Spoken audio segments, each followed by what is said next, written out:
Science Out Loud. What do snowflakes and cell phones have in common?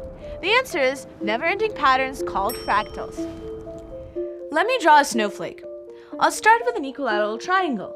Then I'll draw another equilateral triangle on the middle of each side.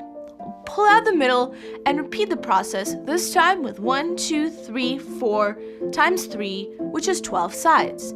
If I do this over and over, the shape will look something like this. This is called a Koch snowflake, and it has a special property. No matter where I look or how much I zoom in, I will see the same pattern over and over. Never-ending patterns like this, that on any scale, on any level of zoom look roughly the same, are called fractals.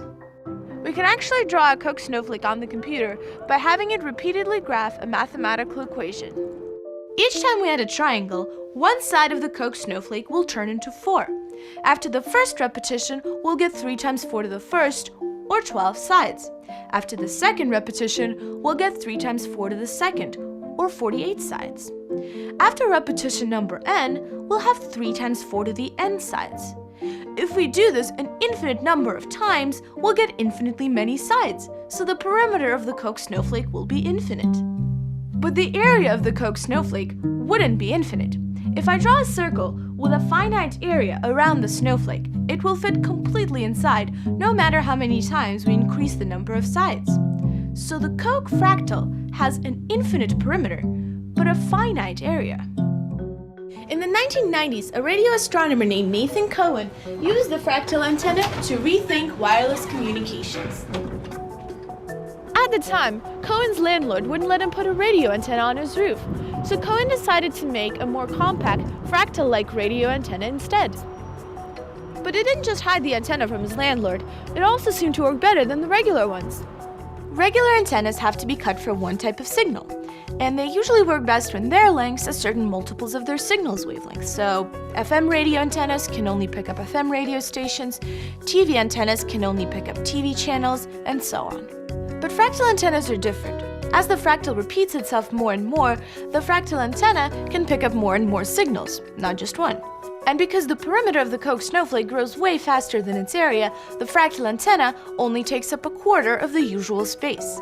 But Cohen didn't stop there. He designed a new antenna, this time using a fractal called the Menger sponge.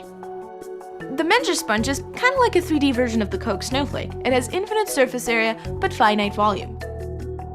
The Menger sponge is sometimes used in cell phone antennas. It can receive all kinds of signals while taking up even less area than a Koch snowflake. Now, these antennas aren't perfect. They're smaller, but they're also very intricate, so they're harder and more expensive to make. And although fractal antennas can receive many different types of signals, they can't always receive each signal as well as an antenna that was cut for it. Cohen's invention was not the first application of fractals. Nature has been doing it forever, and not just with snowflakes. You can see fractals in river systems, lightning bolts, seashells, and even whole galaxies. So many natural systems previously thought off limits to mathematicians can now be explained in terms of fractals. And by applying nature's best practices, we can then solve real-world problems. Fractal research is changing fields such as biology. For example, MIT scientists discovered that chromatin is a fractal and that keeps DNA from getting tangled. Look around you! What beautiful patterns do you see? Hi, I'm Yulia. Thanks for watching Science Out Loud. Check out these other awesome videos and visit our website.